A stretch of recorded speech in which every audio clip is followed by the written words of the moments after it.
हुजूर सल्लल्लाहु अलैहि वसल्लम ने उस नौजवान को गिरेबान से पकड़ा ऐसे, फरमाया नोट कर ले, तू और तेरा माल तेरे बाप का है। अल्लाहु अकबर। ले जाएं, आजकल हमारे मुल्क में भी 30-40 साल से बड़ा रवाज ये चला, जो नौजवान तबका है खासकर, कि जी कैरियर बनाएं, कैरियर बनाएं। कैरियर क्या बनाना है जी? कि बच्चा अच्छे इंग्लिश मीडियम स्कूल में पढ़ता हो, बच्चा अच्छी जगह तालीम हासिल करता हो और बच्चे के तौर तरीके अमीरों वाले हों, और उसके बाद बच्चा कॉलेज के अंदर जाए, फिर वो बीए करे, फिर एमबीए कर ले, उसके बाद कोई वो डिग्री कर ले, डिग्री करने के बाद वो कोई बहुत बड़ी कंपनी के अंदर अफसर लग जाए, और उसके बाद फिर वो अपनी पढ़ाई जारी रखे कि मैंने तो आईएएस आईपीएस बनना है, और वो कैरियर के चक्कर में अपने माँ बाप को कोसों दूर छोड़ दे, कैरियर के चक्कर में अपने बचपन के दोस्तों को भूल जाए, कैरियर के चक्कर में इखलाक उसके पास ना हो, और कैरियर के चक्कर में वो शराब पीने लगे, कैरियर के चक्कर में वो शादी ना करे, और इस इवज में वो जिनाकारियां करता फिरे, और जब कैरियर बनता है 40 साल की उम्र में, वो किसी अच्छी कुर्सी पर बैठता है, तो उसका करैक्टर, जिसको हम किरदार कहते हैं, वो नीचे से खिसक चुका होता है, उसकी जिंदगी बर्बाद हो चुकी होती है। तो यही तो बात है कि इस्लाम ने कहा कि नहीं, कैरियर नहीं, पहले करैक्टर की जरूरत है। करैक्टर अच्छा होगा तो कैरियर बनने लगेगा। एक सहाबी रसूल सल्लल्लाहु अलैहि वसल्लम घोड़ा खरीदने के लिए गए हैं मंडी के अंदर, और घोड़े वाले को पूछा कितने का है, कहने लगा 100 दिनार का दूंगा। कहने लगे नहीं नहीं, मैं इसको 200 दिनार का खरीदना चाहता हूं। तो जब उसने कहा 200 का दे दूंगा, फरमाने लगे नहीं नहीं, 200 का नहीं, मैं 300 का खरीदूंगा। करते करते 1000 दिनार लगा दी खरीदने वाले ने कीमत, और बेचने वाला 100 में बेच रहा है। और 1000 में जब घोड़ा खरीद लिया, तो जो उनका खादिम था उन सहाबी का, उसने कहा कि हजरत ये तो 100 रुपए में देने के लिए तैयार था, आपने 1000 दिनार इस पर खर्च कर दिए। फरमाया नहीं, हमारे रसूल सल्लल्लाहु अलैहि वसल्लम ने हमें तालीम दी है, ये बंदा मजबूरी में अपना घोड़ा बेच रहा था। हमारा कैरियर ये है, हमारा किरदार ये है कि हम सौदा खरीदते हैं, मजबूरियां नहीं खरीदते हैं। ये किरदार है। किरदार इसी को कहते हैं। किरदार इसको नहीं कहते कि हम इस इंतजार में कहें कि पड़ोसियों का बाप मर जाएगा, इनमें जब बंटवारा होगा फिर इनका मकान खरीदेंगे। ये कैरियर है, इसका नाम वो बदनुमा दाग है जो इंसान को उसके किरदार से नीचे गिराता है, उसके कैरेक्टर से नीचे गिराता है। इमाम जौजी के बारे में लिखा है कि उनके घर में पड़ोसी था एक यहूदी, तो उस पड़ोसी ने रोजाना ऊपर से गंदगी उनके घर की तरफ फेंकता था, कई माह तक फेंकता रहा, इसलिए कि ये परेशान हो जाए, मुसलमानों का आलिम है। आखिर जब छुप के देखता था कि ये खुद ही गंदगी साफ करते हैं, एक दिन चला गया पूछने के लिए कि आपको मेरी वजह से कोई तकलीफ तो नहीं होती? कहते नहीं, मुझे तो कोई तकलीफ नहीं होती, मैं समझता हूँ कि मेरा पड़ोसी परेशान हाल है, चलो उसकी गंदगी गिर गई तो कोई बात नहीं है। इतना मुतासिर हुआ कि हजूर अकरम सल्लल्लाहु अलैहि वसल्लम का कलमा पढ़ के मुसलमान हो गया। और इमाम अबू हनीफा का पड़ोसी यहूदी है और अपना मकान बेचना चाहता है, कहीं दूसरे शहर में जाना है। गाहक आया, उसने कहा 10,000 दिरहम का मकान है और 10 लाख दिरहम लूंगा इस बात के कि मेरा पड़ोसी इमाम अबू हनीफा है। मकान की कीमत कितनी? 10,000 दिरहम।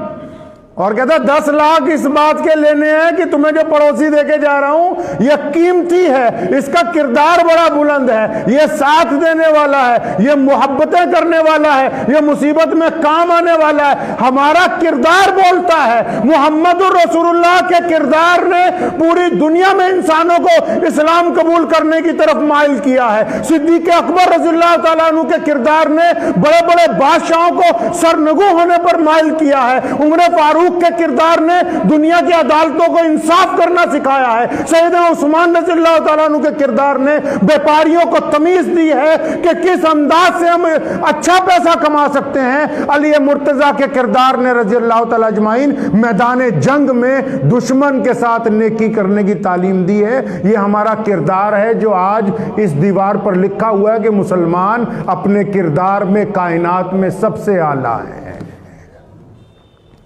मैं तो अक्सर क्या करता है लोगों को, इत्थे जिन्हों पूछो कित्थे चले हो जी, कनेडा चले हैं जी, अमरीका चले हैं जी, तो बुढ़ा बुढ़ी का की करना है? जेड़े बुढ़ा बुढ़ी ने पाल पोस के बड़ा किया है वो इन्हां दा की करना है? इसका मतलब यह कि जिन स्कूलों में ये बच्चे पढ़ रहे हैं, चाहे वो कहने को कॉन्वेंट स्कूल है, चाहे उनकी जुबान इंग्लिश मीडियम है, उन्होंने उनको कभी ये तरबियत नहीं दी कि माँ बाप की खुददारी के साथ उनकी खिदमत करना ये तुम्हारा मजहब है। उन्होंने कभी ये तालीम नहीं दी कि अगर रास्ते में पड़े हुए पैसे मिल जाए तो उनको वो अपने लिए जायज नहीं समझना। उन्होंने कभी ये तालीम नहीं दी कि 1 रुपए का मुनाफा 80 पैसे से ज्यादा नहीं लिया जा सकता, उस पर ज्यादा 2-4 रुपए कमाओगे तो वो हराम करार दे दिए जाएंगे। उन्होंने कभी ये तालीम नहीं दी कि अपने अजीज़ व अकारिब की बेटियों की तरफ गंदी निगाह से नहीं देखना। इसका मतलब तालीम जो है वो व्यापारियों की तालीम है। तभी तो वो बच्चे कह रहे हैं कि हमने कनाडा जाना है, उनको माँ बाप की कोई परवाह नहीं है। यहां लुधियाना में एक साहब ने विरद आश्रम बनाया, मुझे बुलाया उन्होंने, मैं गया, बड़ा खूबसूरत बनाया, कई 100 करोड़ रुपए लगाए। अब मैंने उसको देखा, जब अच्छी तरह बड़ा दुख हुआ, मैं उनको क्या मैं कि बड़ा अफसोस हुआ आप क्या आगे। कहने लगा भाई लोग तो तारीफ करते हैं, आप अफसोस की बात कर रहे हैं। मैं कहा हमारे मजहब में ये कल्चर नहीं।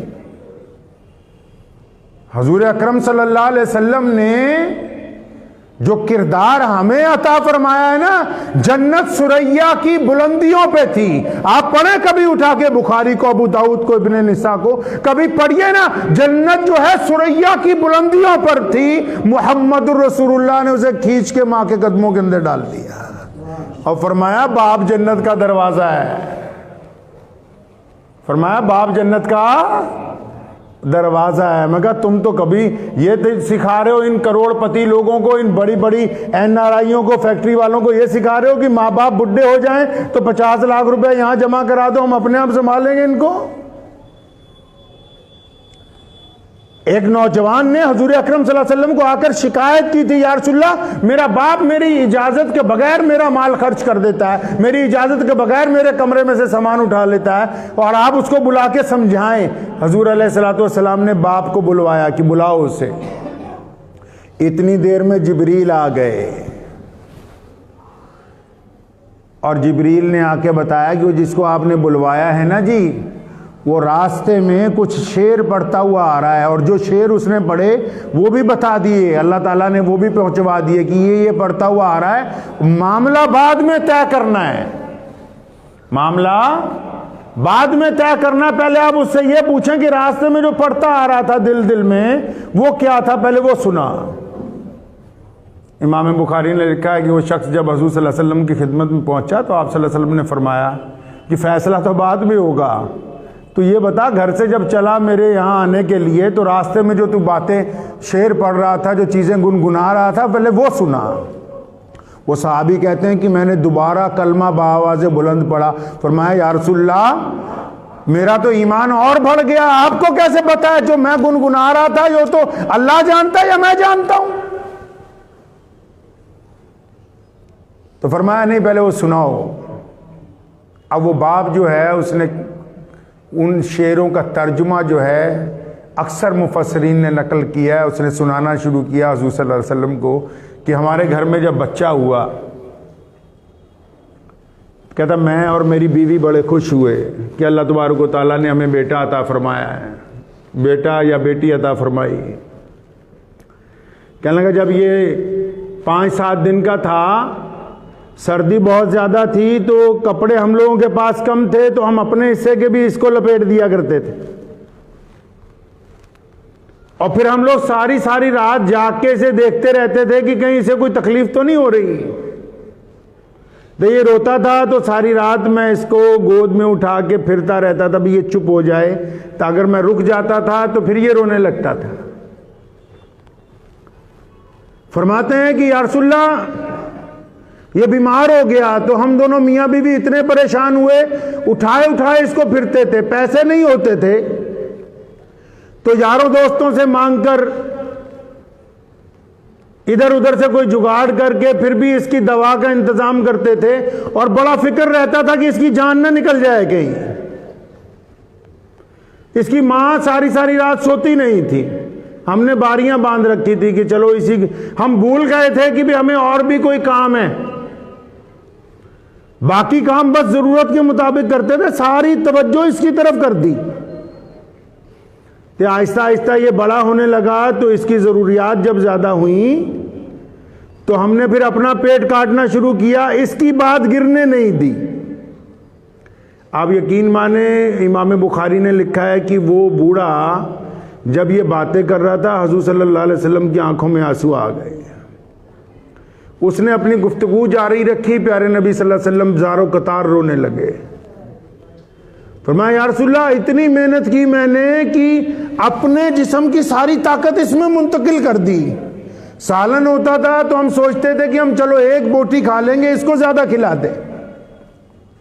बेहतरीन कोई फल होता था, हम सोचते थे कि अगर बाजार से एक मिला है, हम मियाँ बीवी नहीं खाएंगे तो अपनी औलाद को खिला देते हैं।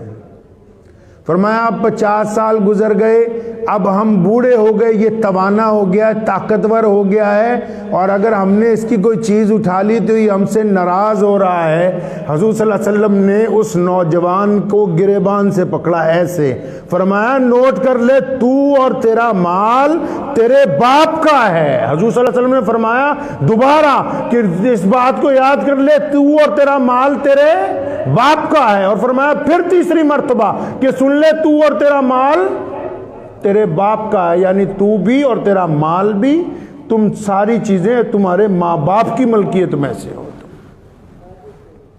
ये किरदार किसने सिखाया है? पूरी दुनिया के इस्लामी मुल्कों में ये बिरद आश्रम क्यों नहीं नजर आते? हमारे यहाँ आप चले जाएं, यूपी में, बिहार में, आंध्रा में, 80 साल के बूढ़े की भी जूती में दम है कि नहीं भाई? अरे है कि नहीं? भाई जी की जूती में दम है ना, अल्हम्दुलिल्लाह। ये किरदार किसने सिखाया है? मैं अंग्रेजी स्कूल वालों को अक्सर पूछा करता हूं कि क्या ये तालीम है कि एक बच्चा जवान होके ये कहता है कि मैं कनाडा जा रहा हूं, अमेरिका जा रहा हूं, और उसको ये पता कि मैं माँ बाप का इकलौता बच्चा हूं, इनको पीछे पूछेगा कौन, बीमार हो जाएंगे अस्पताल तक लोग कौन लेके जाएगा, इनकी दवा कौन करेगा, इनकी जरूरतों का क्या ख्याल रखेगा? इसका मतलब दुनिया ने लोगों को कैरियर बनाना सिखाया, इस्लाम ने किरदार बनाना सिखाया, और जब हमारा किरदार मजबूत होगा तो कैरियर हमारे पांव की जूती बन के हमारे साथ चलेगा।